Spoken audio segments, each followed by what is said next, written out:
Exodus, and we're going to start, I guess, in chapter 7. Yeah, we'll start in Exodus 7. We're going to be kind of bouncing around all over the place, and I'm going to move kind of fast because we have a lot to go over. So, I will tell you this story before we get started. I want y'all to share in my pain that this past week I was super excited because last week not only was Oliver's birthday, but it was our friend Stephanie's birthday as well.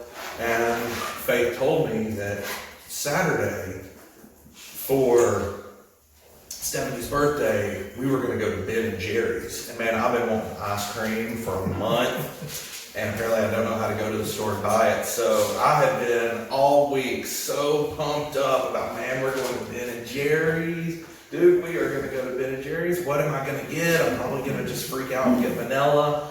And but I'm all pumped up. Well, then yesterday, we're leaving from the jump park at Oliver's party, and I told Faith, I said, Faith, I just have to let you know, I'm real tired today, but I'm going to push through for some Ben & Jerry's. She said, Ben & Jerry's? We're going to Dave & Buster's.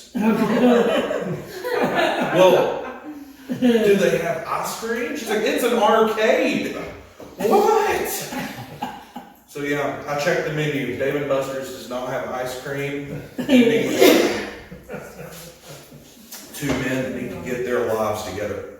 So, what we're going to talk about today is I want to go through and talk about the Exodus here, namely Moses versus Pharaoh, where God does this really cool thing and he flexes 10 times on 10 Egyptian deities. So God is going and thoroughly, while Pharaoh's heart's hardened, and showing the Egyptians that, hey, your gods are nothing on me. Which is interesting because some Egyptians even leave with the Israelites. They're like, forget this place, we're done with this. And they go. But first, before I talk about that, I want to lay the groundwork by talking a little bit about Agnosticism. So Agnosticism is relatively new. That is where someone will claim, I don't believe in any God.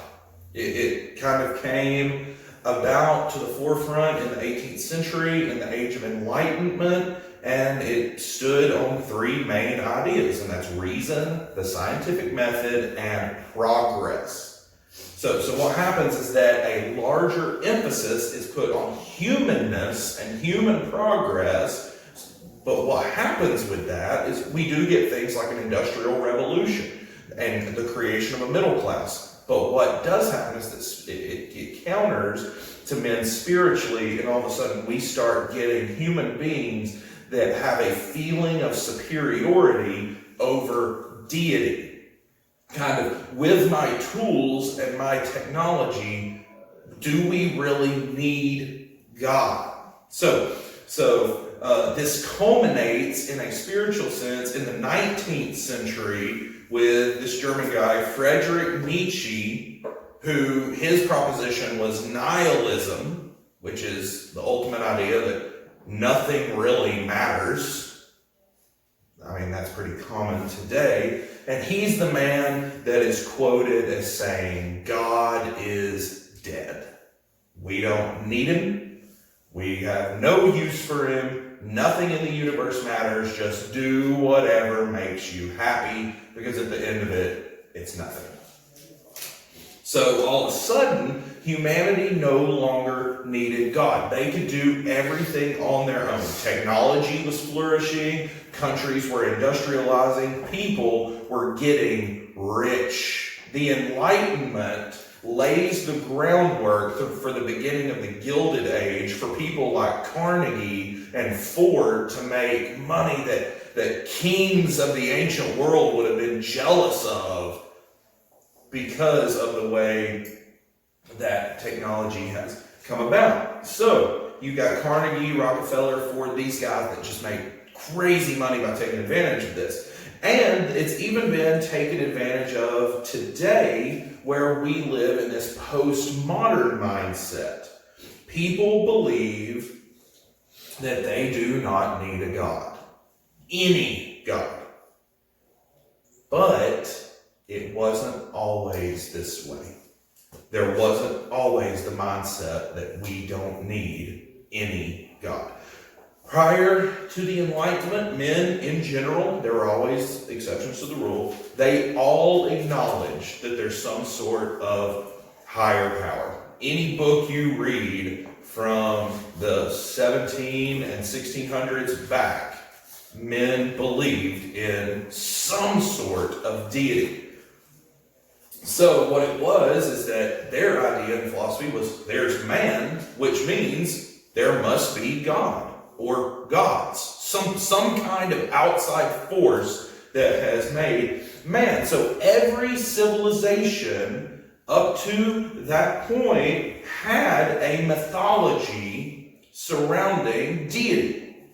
Each people group in the Bible is mentioned as having their own gods. You don't meet a people group in the Bible that doesn't have some kind of god that they worship.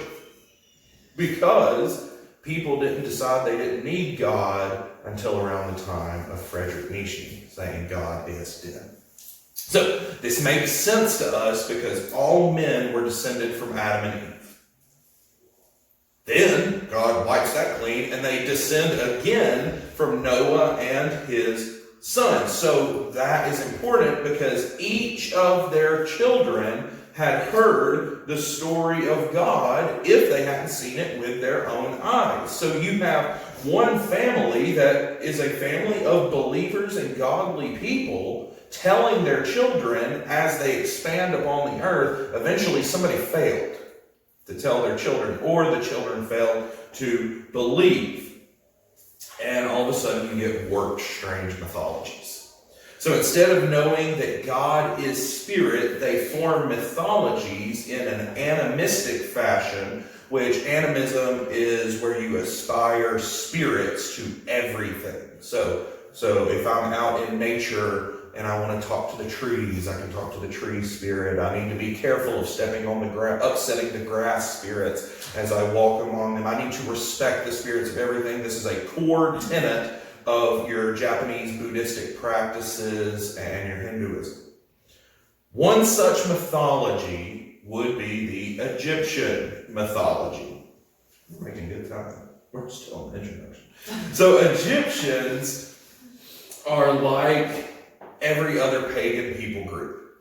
They worship multiple gods for each facet of life that they have.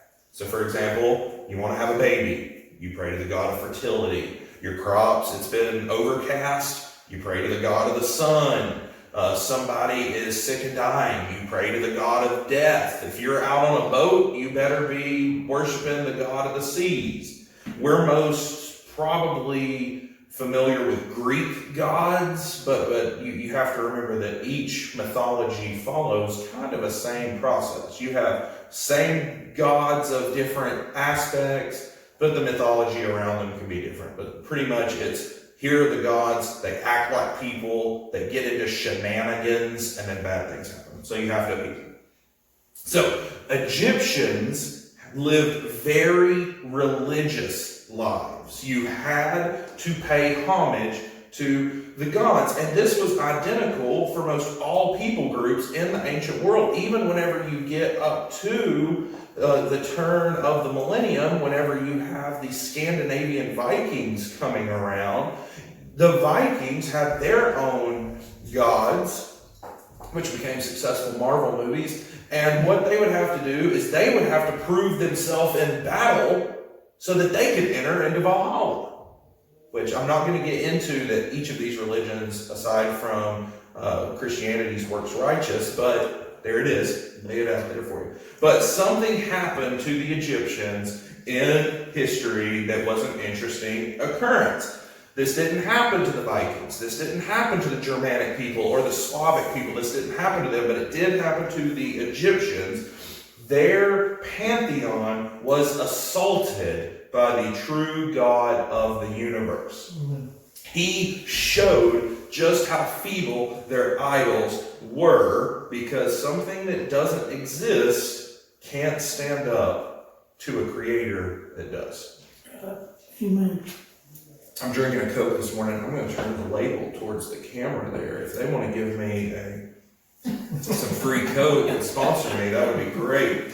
So first of all, you go to Exodus 7:20, and there you find the blood. So Moses has met with God at the burning bush. He said, go talk to Pharaoh. Moses has said, I don't really want to do that. And then he says, all right, I'll take Aaron, but I mean, you're going to. So Moses goes and he is asking Pharaoh to let the people go. Pharaoh is saying no, his heart is hardened. And so God says, I am going to do a work in Egypt that is going to let Pharaoh goes. So we're going to look each of the 10 plagues. We're going to be really fast on each other. So the first deity we want to look at, his name is Happy.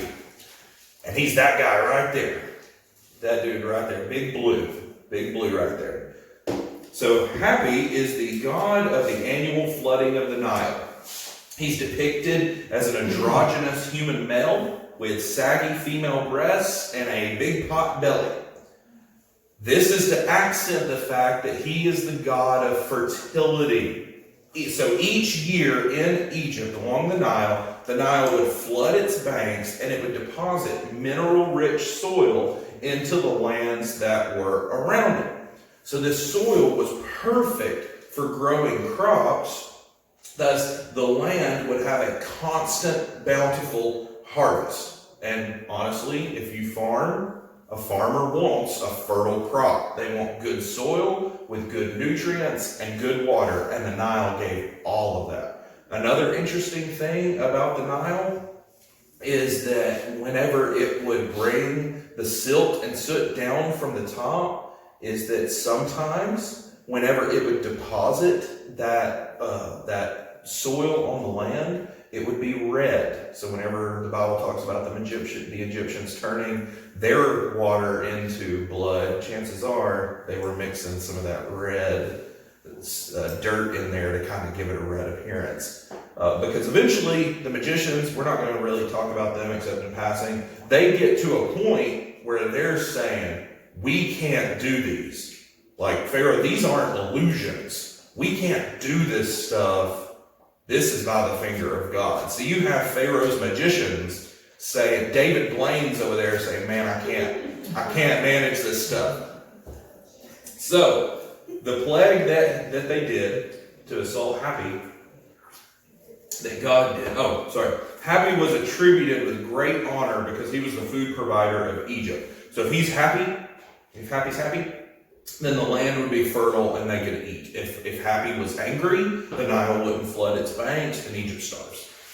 So the plague that God sends to assault Happy, Jehovah responds by taking their fertility and turning it into corruption. Which, by the way, a lot of people don't like the name Jehovah. I don't mind it. Jehovah is just the Latinized version of Yahweh, which is what God revealed himself as to Moses in the burning bush. I'm going to say Jehovah a lot in this just to differentiate between the deities, because the word God is going to be thrown around a lot, and you can't, whenever you're talking, you can't tell if you're capitalizing it or not. But the fact is that every farmer knows, every human knows, every 3-year-old knows you can't grow crops in blood.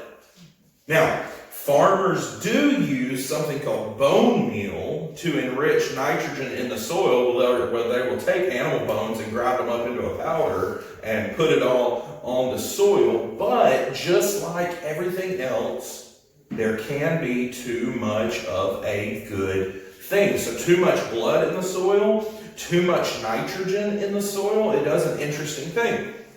It causes plants to grow big, strong, bright green and look amazing, but then their production of crop is severely limited. Imagine having a 30-foot tall tomato plant and you get 1 tomato off of it. That's too much nitrogen in the soil. That could probably preach. Michael could probably turn that into like a 4-part lesson series on there. I'll let you do that. So God defeats Happy, and he lets the Egyptians know that he's the one who fertilizes the land. God is the one who floods the Nile. God is the one who provides the crops. Happy can't stand up to him. So what's the response to that? Exodus 7:22, Pharaoh's heart is hardened. He's hardened. He's not convinced by this. So then we have number 2. In Exodus 8:6, you have Hecate. There's Hecate, real lovely frog lady right here. For some reason, Egyptians love to put animal heads on human bodies because they were freaks. So this is the goddess of the end stages of Nile flooding and childbirth. So this isn't the god who floods the Nile, but this is the god who's at the end of it. I don't know how you differentiated that, but there we go. She's depicted as a woman with the head of a frog. She's also the god of fertility, but as the mythology goes on, she becomes more and more associated with childbirth. So it's said, from what I had read in some sick encyclopedias, that Egyptian women would actually hold or wear amulets of Hecate during childbirth to try to invoke her blessing. Because think about it, childbirth is difficult now. Imagine how much more so it was in these ancient times. Absolutely difficult. So, what's the plague God throws? Frogs. Jehovah responds by taking their idea that a blessed birth, and he multiplies their blessed birth into an uncontrollable frog population. What would happen is when the Nile would flood, a lot of frogs would get displaced on there, and they would see a bunch of frogs and think, man, those frogs are fertile. Well, God says, you want frogs? I got you frogs right here. God is the direct cause of human lives. So, we may have means, just like God is sovereign over all things and God ordains things to pass, but God uses humans to do that. He doesn't have to. He can. There's times in the Bible where he intercedes divinely, but he doesn't always do that. He tends to use human beings, just like here he uses Moses to pull them out of Egypt. But the Old Testament proves that even though we may be the means of causing human life, God creates it. And it proves that in the Old Testament whenever you always hear the women say, I've gotten a man. Where? She didn't say from my husband. I've gotten a man from the Lord, because the Lord makes life. So God proves to the Egyptians that he is the cause of life, not frog princess Hecate here. What's the response there? Pharaoh, that's in Exodus 8:15. Pharaoh actually asks for relief from the frogs. Hey, we got to get these frogs out of here. This is a big annoyance. Right now we're just in annoyance. We're about to get into damage. But then he hardens his heart there in 8:15. In 8:8 is when he asks for relief, and then in 8:15 he hardens his heart. So then we get the next deity, Hathor. Hathor is this cool cow lady with the sun on her head. A lot of them have the sun on their head. It's very interesting. And that's in Exodus 8:17. She's the mother goddess of the sky, earth, dance, joy, sexuality, maternal care. She's depicted as a woman with the head of a cow. I don't know about y'all, but if my mom had a cow's head, I don't know how comfortable and joyful I would be when she wanted a kiss. So she's the mother goddess who blesses the Egyptians. She takes care of the earth. She takes care of the livestock. She produces their joy. She's the one that taught the Egyptians to dance. She treats the Egyptians like a mother treats her children. You may say, why in the world would they associate that with a woman with a cow head? Well, that's because the cow provided much for ancient cultures. The cow was incredibly important. It provides milk. It provides meat. You need milk to drink. You need meat to eat. It provides leather to arm your armies in, for armor. Cows were for farming and for grinding. You could plant all the wheat you want, but if you didn't have some sort of ox or cattle family, something to pull it, you didn't grind your grain. So without cattle in the ancient world, and when I'm talking about the ancient world, I mean this time of ancient Egypt here and ancient Israel. Without cattle, your economy died. And then famine happened. They were incredibly important, which God's going to attack those later. So what plague does he send here? Third plague, Jehovah sends gnats. He responds by infesting both men and cattle in the land. And he takes away all joy from the Egyptians, defeating this God of joy. So if cattle were a symbol of blessing, now they're covered in gnats and they're unable to do any duties. If Hathor controlled the skies, she was helpless when these gnats blotted out the sun. If she caused joy, she was unable to keep the joyless gnats away. I don't know about y'all, but I imagine if you had a bunch of gnats swarming around your face, you're not going to be grinning, singing songs. So the response to that is that the magicians can't recreate this miracle. In Exodus 8:8, Pharaoh hardens his heart in 8:9. And I believe this is the one where they say this is the finger of God. We can do these illusions, but we can't blow flies in here or blow gnats in here. So that in Exodus 24, God does his next one. And he attacks this guy named Shu. Shu is probably one of the more normal looking dudes that we've got on here. S-H-U. And he's the god of dry, warm air. He's depicted as a man with a feather on his head. He's holding an ankh, which is the symbol of life. That's that little cross thing with the circle on the top of it. He's the god of a nice breeze. And because of that, he's associated with order, balance, peace, pacifism, kind of the feelings that you feel when you're outside and it's a hot day and there's a nice, gentle wind blowing across you. That's this guy. He's the God that's easy to get along with. This is the bro God right here. So God sends a plague on him and he sends flies. Jehovah responds by sending a great, the literal word, I don't know how it reads in the King James, but in a lot of modern translation it says a great horde. In the literal word for it means heavy. A fly doesn't weigh much, so I can't even comprehend how much a heavy load of flies is. But he sends all these flies to Pharaoh's house, to his servants, and to all the land. There is nothing peaceful, orderly, balanced, or pacifistic about a heavy swarm of flies.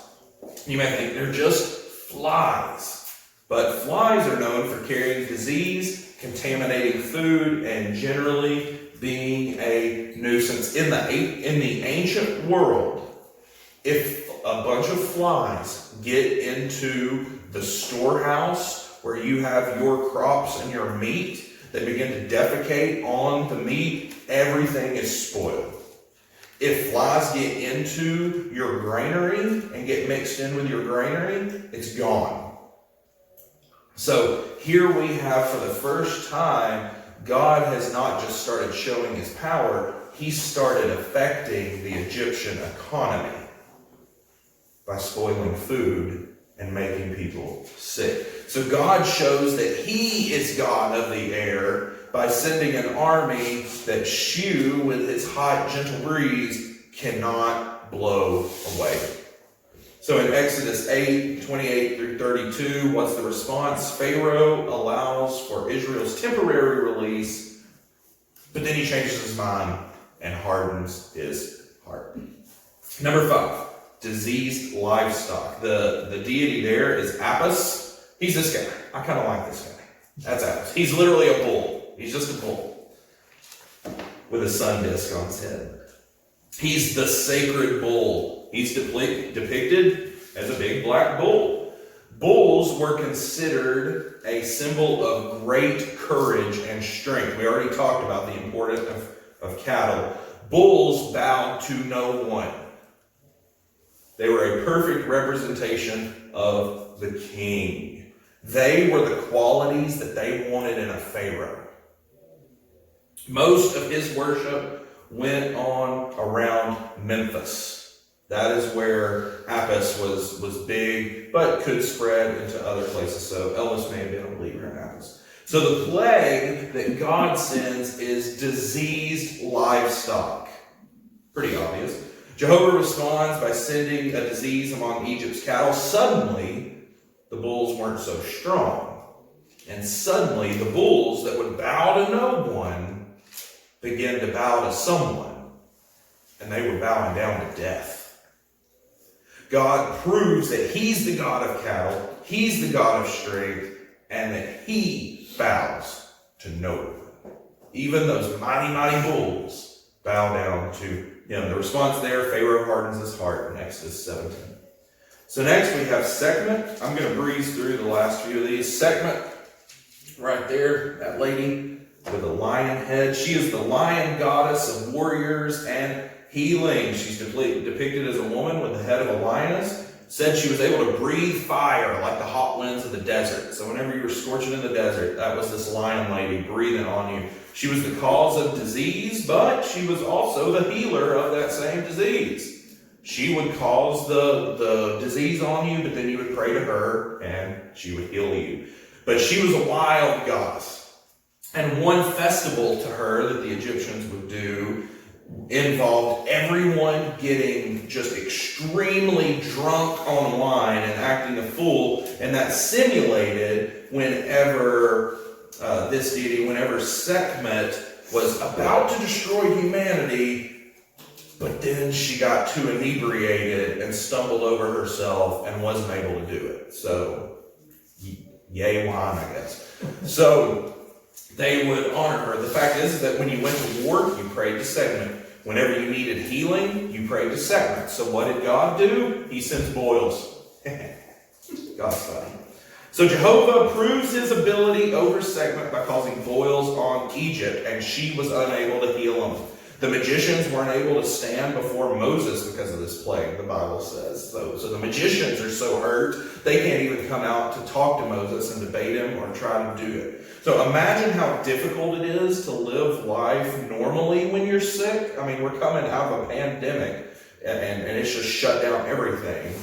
Imagine a body full of painful boils. It completely would destroy your ability to function. If moving hurts, you don't move. So all Egyptians has boils. So God proves that he is the God of healing. He's sovereignly reigning over disease, and he doesn't have to get drunk to stave off his recklessness, because unlike that one modern song will tell us, God is not reckless.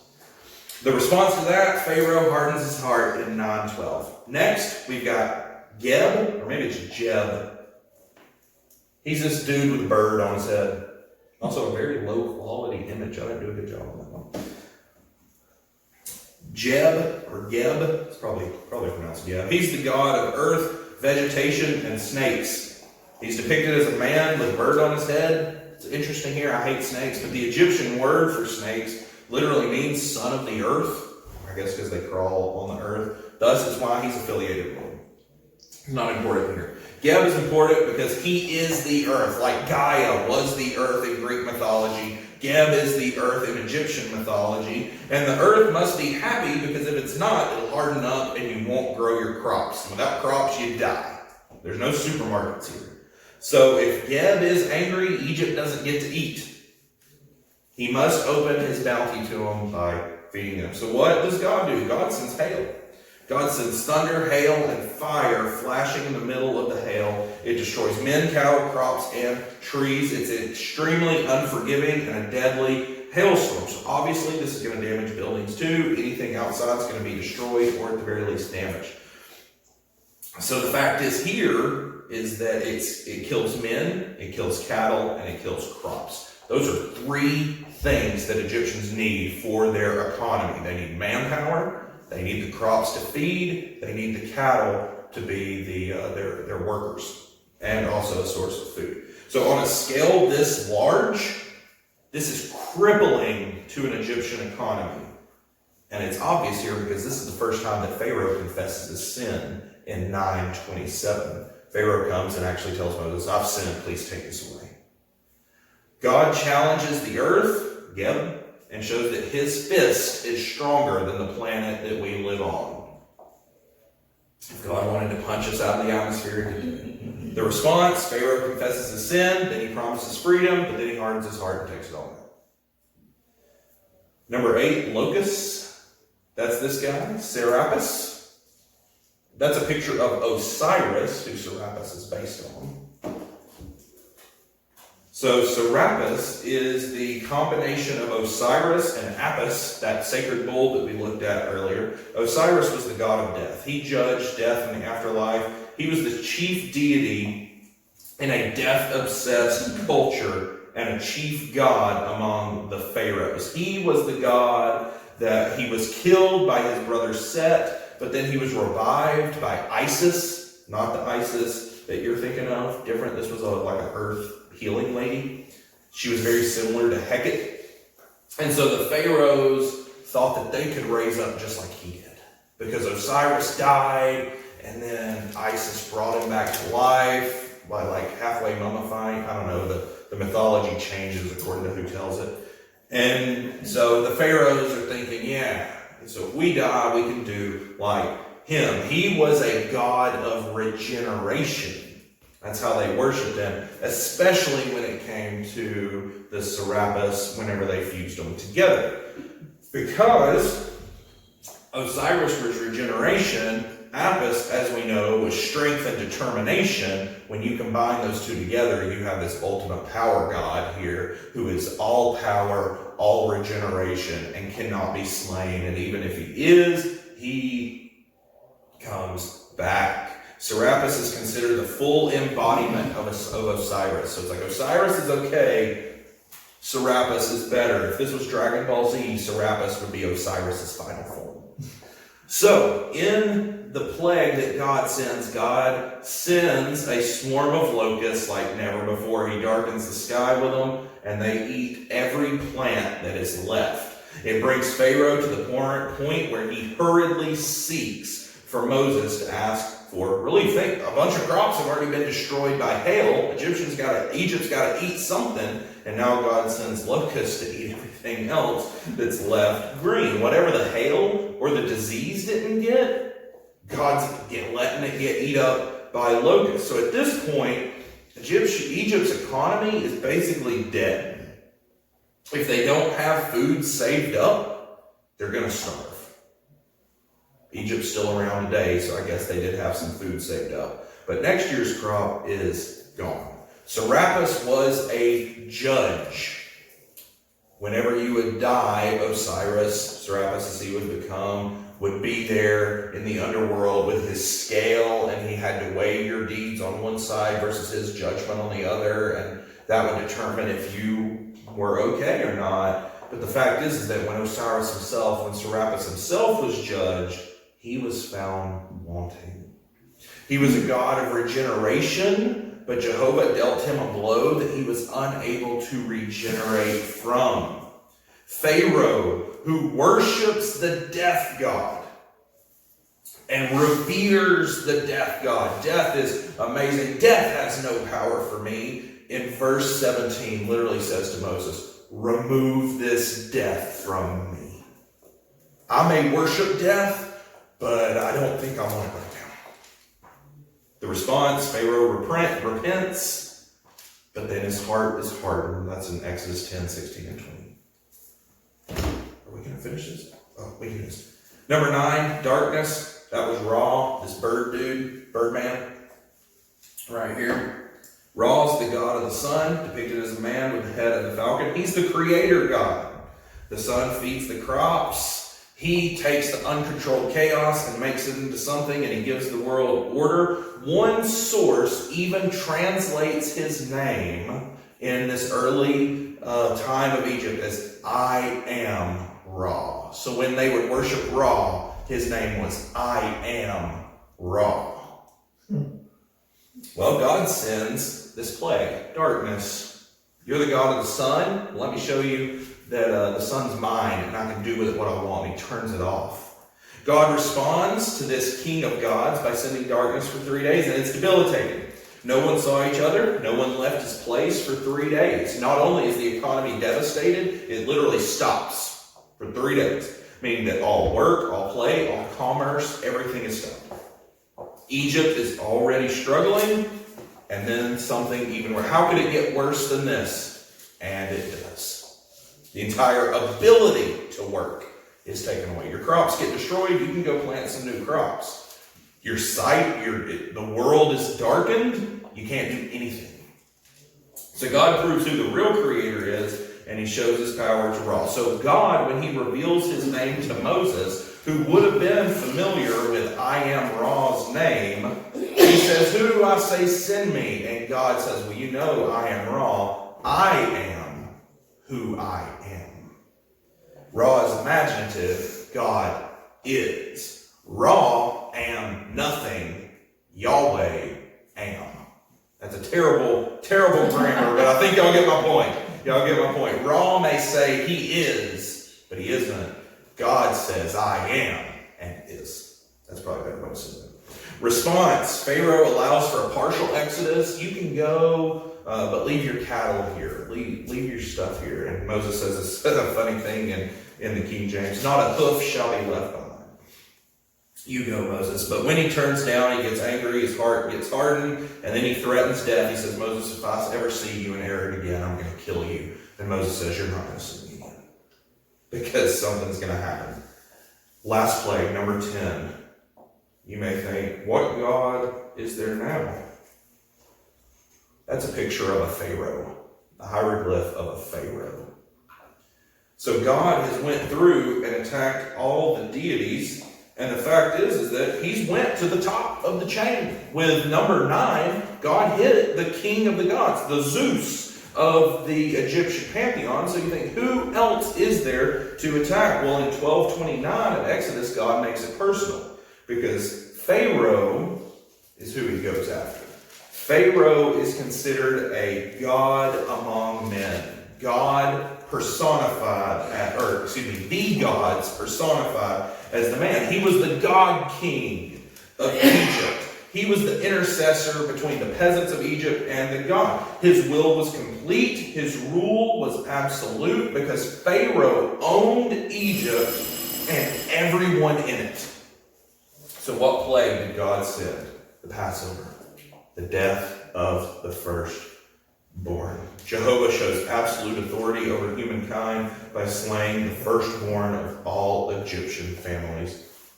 He passes over the Israelites who put blood on their doorposts. One of the harshest verses that you'll read in the Bible is Exodus 12:30. It says, there was a great cry in Egypt, for every house had someone who was dead. And that raises the question, have you ever heard the wail of someone who lost their spouse? Have you ever heard the wail of a mother who lost her child? It's not a pretty sound. It's a haunting dirge of pain and dread. You don't smile when you walk into a funeral home and hear the cry of a mother. It's a somber moment. Imagine hearing that across an entire nation. The sound, that cacophony of the dirge of that wail. Pharaoh may have been the God king that can take lives, but Pharaoh can't give lives. What's the response? In their grief, Pharaoh, and it says even all of Egypt, rush Israel out of their borders, worried even for their own lives in Exodus 12:31-33. When they thought they had lost everything, God showed them, no, you can lose even more. They give the Jews clothes, jewelry, send them on their way. The Bible says that the Jews had to leave even before their dough was leavened. They didn't even get a chance to bake their morning bread before the Egyptians said, get out. You're done. Pharaoh's hard heart was finally broken. The final god of Egypt, broken and destroyed.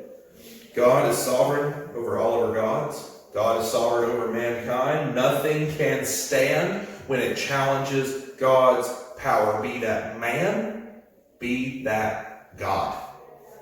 False gods cannot aid the ones that pray to them. Human determination, like we talked about at the beginning, and autonomy cannot achieve the spiritual goals that men want either. Idols make bad gods. Men make bad gods.